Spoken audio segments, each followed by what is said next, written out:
ಓಂ ಶಾಂತಿ ವೀಕ್ಷಕರೇ, ಅಭಿಮಾನಿಗಳೇ, ಗುರುಮಕ್ಕಳೇ, ಭಕ್ತರೇ, ನಿಮ್ಮೆಲ್ಲರಿಗೂ ಒಳ್ಳೆಯದಾಗಲಿ. ವೀಕ್ಷಕರೇ, ಅಭಿಮಾನಿಗಳೇ, ಸಾವನ್ನ ಗೆಲ್ಲೋದು ಹೇಗೆ? ಸಾಯದೆ ನಾವು ಇರ್ಬೋದಾ ಶಾಶ್ವತವಾಗಿ? ಇದಕ್ಕೆ ನಾವು ಏನು ಮಾಡಬೇಕು? ಇದ್ರ ಬಗ್ಗೆ ನಾವು ಇವತ್ತು ಮಾಹಿತಿ ತಿಳ್ಕೊಳ್ಳೋಣ. ಹಾಗೆ ನಮ್ಮ ಪ್ರಾಣ ಹೋಗದೆ ಇರ್ಬೇಕಾದ್ರೆ ನಾವೇನು ಮಾಡಬೇಕು? ಈಗಾಗಲೇ ನಾನು ಪ್ರಾಣ ಯಾವ ರೀತಿ ನಮ್ಮ ಶರೀರದಿಂದ ಹೊರಗಡೆ ಹೋಗುತ್ತೆ ಅನ್ನೋದ್ರ ಬಗ್ಗೆ ನಾನು ಹಿಂದಿನ ಭಾಗದಲ್ಲಿ ನಾನು ವಿಡಿಯೋ ಮಾಡಿ ಇದೇ ಯೂಟ್ಯೂಬ್ ನಿಮ್ಮ ಚಾನಲಲ್ಲಿ ನಾನು ಅಪ್ಲೋಡ್ ಮಾಡಿದ್ದೀನಿ.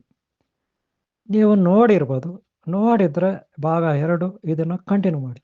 ನೋಡಿಲ್ಲ ಅಂದರೆ ಹಿಂದಿನ ಭಾಗ ತಪ್ಪದೇ ನೋಡಿ. ಪ್ರಾಣಗಳ ಬಗ್ಗೆ ಅದರಲ್ಲಿ ಮಾಹಿತಿ ಇದೆ. ಪ್ರಾಣಗಳು ನಮ್ಮ ಶರೀರದಲ್ಲಿರುತ್ತೆ. ಅದರ ಬಗ್ಗೆ ಎಲ್ಲ ಮಾಹಿತಿ ನಾನು ಹಿಂದಿನ ಭಾಗದಲ್ಲಿ ಹಾಕಿದ್ದೀನಿ. ಈಗ ಈ ಭಾಗದಲ್ಲಿ ಪ್ರಾಣವನ್ನು ನಾವು ತಡೆಯೋದು ಹೇಗೆ ಅಂತ ನಾನು ಹಿಂದಿನ ಭಾಗದಲ್ಲಿ ಹೇಳಿದ್ದೀನಿ. ಯಾವುದಾದ್ರೂ ಆಕ್ಸಿಡೆಂಟ್ ಆಗಿ ನೇಣು ಹಾಕ್ಕೊಂಡು ಅಗ್ನಿ ಅವಘಡಗಳಾಗಿ, ಸುನಾಮಿ, ಭೂಕಂಪಗಳಾಗಿ, ಅಥವಾ ಯಾರಾದರೂ ಕೊಲೆ ಮಾಡಿದ್ರೆ ಅಥವಾ ಆಯುಸ್ಸು ಮುಗಿದೋದ್ರೆ ನಾವು ಸತ್ತೋಗ್ತೀವಿ. ಜೀವರಾಶಿಗಳೆಲ್ಲವೂ ಸತ್ತೋಗ್ತವೆ. ಒಂದು ವೇಳೆ ಉಳಿಬೇಕಾದ್ರೆ ಏನು ಮಾಡಬೇಕು ಅನ್ನೋದನ್ನು ಈ ವಿಡಿಯೋನಲ್ಲಿ ನೋಡೋಣ. ಸಾಯದೆ ನಾವು ತುಂಬ ವರ್ಷಗಳ ಕಾಲ ಜೀವಿಸೋದು ಹೇಗೆ ಅಂತ ಈ ಪ್ರೋಗ್ರಾಮಲ್ಲಿ ನೋಡೋಣ. ಈ ವಿಡಿಯೋನ ಕೊನೆವರೆಗೂ ನೋಡಿ. ಯಾವ ರೀತಿ ನಾವು ಸಾವನ್ನು ಗೆಲ್ಬೋದು ಅನ್ನೋದು ಈ ವಿಡಿಯೋನಲ್ಲಿ ನಿಮಗೆ ಒಂದಷ್ಟು ಮಾಹಿತಿಯನ್ನು ನಾನು ಕೊಡ್ತೀನಿ.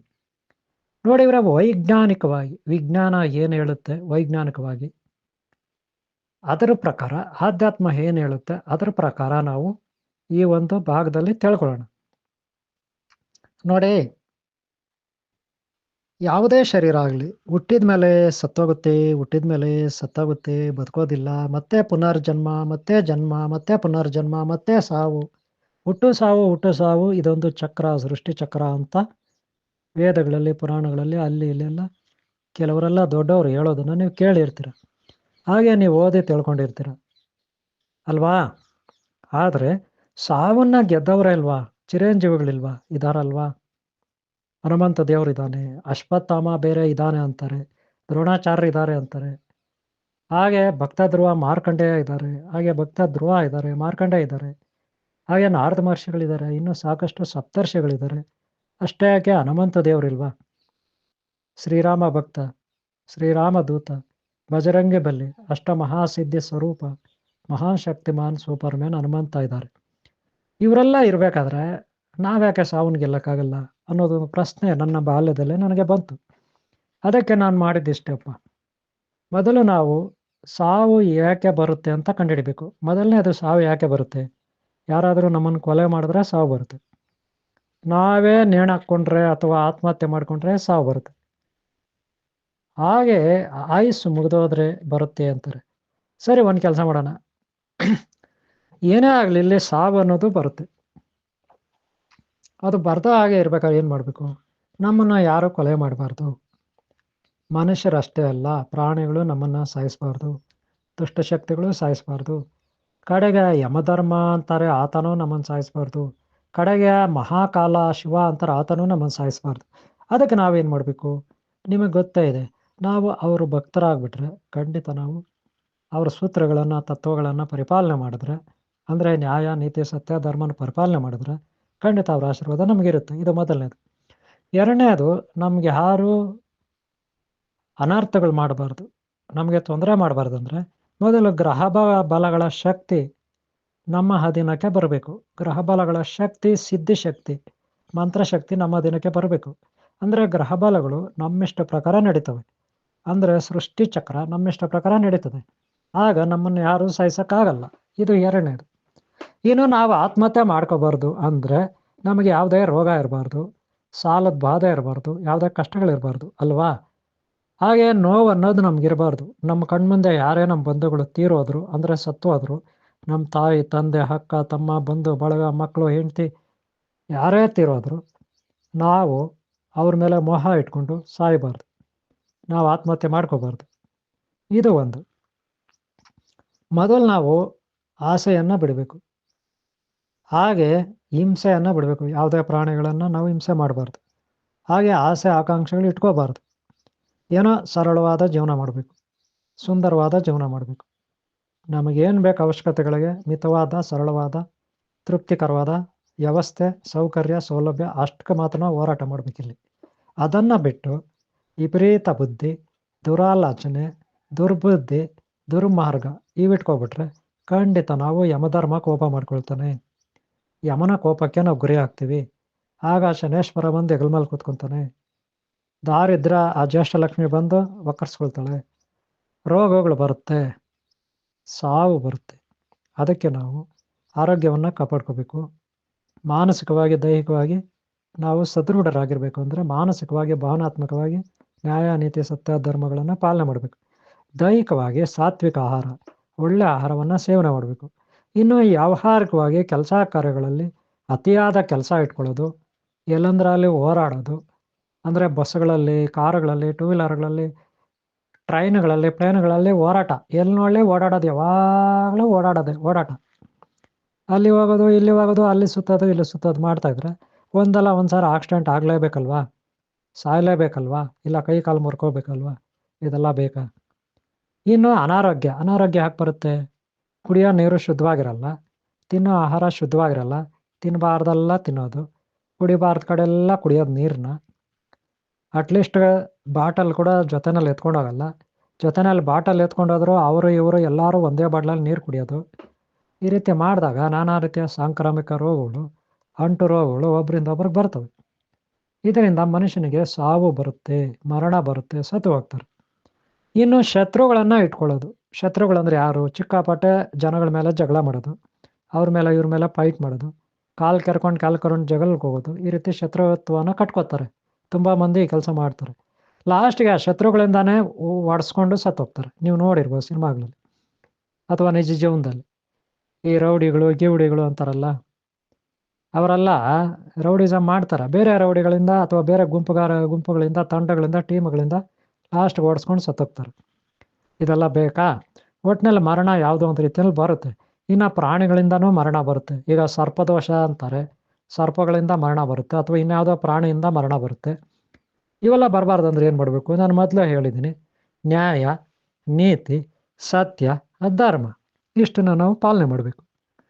ಆಗ ನಮಗೆ ಯಾವುದೇ ಪ್ರಾಣಿಗಳು, ಯಾವುದೇ ಶಕ್ತಿಗಳು ನಮ್ಮ ಹತ್ರ ಸುಳಿಯೋದಿಲ್ಲ, ನಮಗೆ ತೊಂದರೆ ಮಾಡೋದಿಲ್ಲ, ಮಾಡೋಕ್ಕೂ ಆಗಲ್ಲ. ನಮ್ಮ ಹತ್ರ ಬಂದರೆ ಅವೇ ನಾಶ ಆಗ್ತವೆ. ಯಾಕಂದರೆ ನಮ್ಮಲ್ಲಿ ಯೋಗ ಶಕ್ತಿ, ತಪಶಕ್ತಿ, ಜಪ, ತಪ, ಧ್ಯಾನ ಇದೆಲ್ಲ ಇರುತ್ತೆ. ಆಗ ನಮಗೆ ಅಷ್ಟಮಹಾಸಿದ್ಧಿಗಳು ಇರುತ್ತೆ ನಮ್ಮಲ್ಲಿ. ಅಷ್ಟಮಹಾಸಿದ್ಧಿಗಳು ಅಂದರೆ, ನೀವು ಚಿಕ್ಕದಾಗಿದ್ದೀರಿ ಅಂತ ಇಟ್ಕೊಳ್ಳಿ, ಒಂದು ಇರುವೆ ಗಾತ್ರಕ್ಕೆ ಬೇಕಾದರೂ ನೀವು ರೂಪ ತಾಳ್ಬೋದು. ಯಾವ ರೂಪ ಬೇಕಾದ್ರೂ, ಇರುವೆನ, ಸರ್ಪನ, ಗಿಳಿನ, ಕಾಗೆನ, ಗರುಡನ, ಸಿಂಹನ, ಹುಲಿನ, ಚಿರತೆನ, ಆನೆನ, ಹಸುನ, ನಾಯಿನ, ಹಂದಿನ, ಯಾವ ರೂಪಕ್ಕೆ ಬೇಕಾದ್ರೂ ನೀವು ತಾಳ್ಬೋದು. ಇದು ರೂಪಧಾರಣ ಶಕ್ತಿ, ಅಷ್ಟಮಹಾಸಿದ್ಧಿಗಳಲ್ಲಿ ಒಂದು. ಹಾಗೆ ಎಷ್ಟು ಚಿಕ್ಕವ್ರು ಬೇಕಾದ್ರೂ ನೀವು ಆಗ್ಬೋದು, ಎಷ್ಟು ದೊಡ್ಡವ್ರು ಬೇಕಾದ್ರೂ ನೀವು ಆಗ್ಬೋದು. ಆಕಾಶದ ಎತ್ತರಕ್ಕೆ ನೀವು ಬೆಳಿಬೋದು, ಹನುಮಂತನ ಥರ. ಇದು ಒಂದು ಸಿದ್ಧಿ. ಹಾಗೆ ಯಾರೇ ನಿಮಗೆ ವಿಷಪ್ರಾಶನ ಮಾಡಿಸಿದ್ರು, ವಿಷ ಹಾಕಿದ್ರು ಕೂಡ ನಿಮಗೆ ಅದೇನೂ ಆಗಲ್ಲ.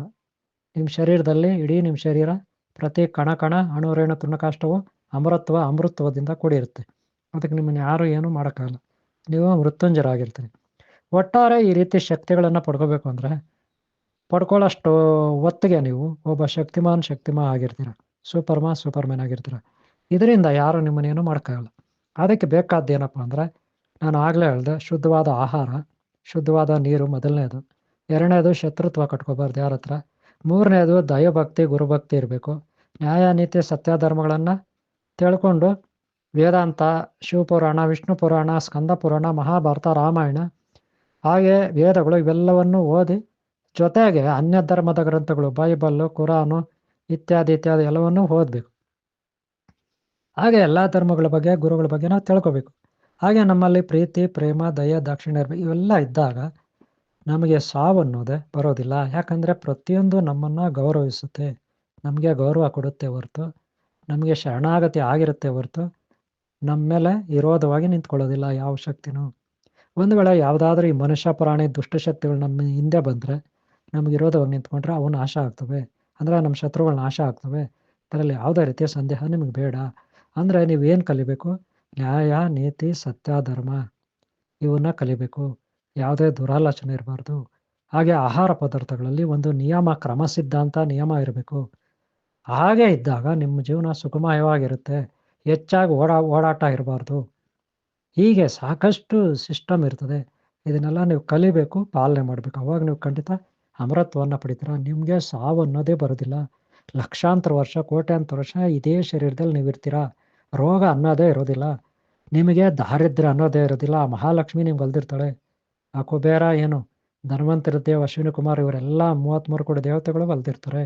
ಓಂ ಶ್ರೀ ಸಿದ್ಧಿ ಬುದ್ಧಿ ಧೂಮ್ರಕೇತ ಕಲ್ಕಿ ಚಿಂತಾರ ವಿದ್ಯಾ ಮಹಾಗಣಾಧಿಪತಿಯಿಂದ ಹಿಡಿದು ಶ್ರೀ ವಿಲ್ಲಿಮತ್ ದೇವಸ್ಥಾನ ಮತ್ತು ಕುಮಾರಸ್ವಾಮಿಯಿಂದ ಹಿಡಿದು ಎಲ್ಲ ಸರ್ವ ದೇವತಾ ವಾಹನ ಗಣಗಳಿಂದ ಹಿಡಿದು ಎಲ್ಲ ದೇವತಾ ಶಕ್ತಿ, ಹಿತೈಷಿ ಶಕ್ತಿ, ಹಿತೈಷಿ ದೇವತಾ ಶಕ್ತಿ, ಹಿತೈಷಿ ಗುರುಶಕ್ತಿ, ಹಿತೈಷಿ ಮಾತಾಪಿತಾ ಪೂರ್ವ ಶಕ್ತಿ ಎಲ್ಲರೂ ನಿಮಗೆ ಸಹಾಯಕರಾಗಿ ನಿಲ್ತಾರೆ. ಖಂಡಿತ ನಿಮಗೆ ಸಾವು ಬರಲ್ಲ. ನೆನಪಿಟ್ಕೊಳ್ಳಿ. ಈ ವಿದ್ಯೆಗಳನ್ನು ನೀವು ಕಲಿಬೇಕು, ಪಾಲನೆ ಮಾಡಬೇಕು, 4 ಜನಕ್ಕೆ ಒಳ್ಳೆಯದನ್ನು ಮಾಡಬೇಕು. ಆಗ ನೀವು ಕೋಟ್ಯಾಂತರ ವರ್ಷ ಇದೇ ಶರೀರದಲ್ಲಿರ್ತೀರ. ಅಷ್ಟೇ ಅಲ್ಲ, ಇದೆಲ್ಲವನ್ನೂ ಮಾಡುವಾಗ ಯೋಗ ಅಂತ ಒಂದಿರುತ್ತೆ. ಅದೇ ಕುಂಡಲಿನಿ ಯೋಗ. ಸಪ್ತಚಕ್ರಗಳ ಯೋಗ. ಕುಂಡಲಿನಿ ಅಥವಾ ಸಪ್ತಚಕ್ರಗಳ ಯೋಗದಲ್ಲಿ ನಿಮಗೆ ಭಾಳ ಸುಲಭವಾಗಿ ನೀವು ಕುಂಡಲಿನಿ ಸಾಧನೆಯಲ್ಲಿ ಯಶಸ್ಸನ್ನು ಕಾಣ್ತೀರಾ. ಯಾರ್ಯಾರೋ ಬುರುಡೆ ಬಿಡ್ತಾರೆ, ಅವರೆಲ್ಲ ಸುಳ್ಳು ಹೇಳ್ತಾರೆ, ನಾನು ಏರಿಸ್ಕೊಬಿಟ್ಟಿದ್ದೀನಿ ಅಂತ. ಅಷ್ಟು ಈಸಿ ಅಲ್ಲ ಇದು.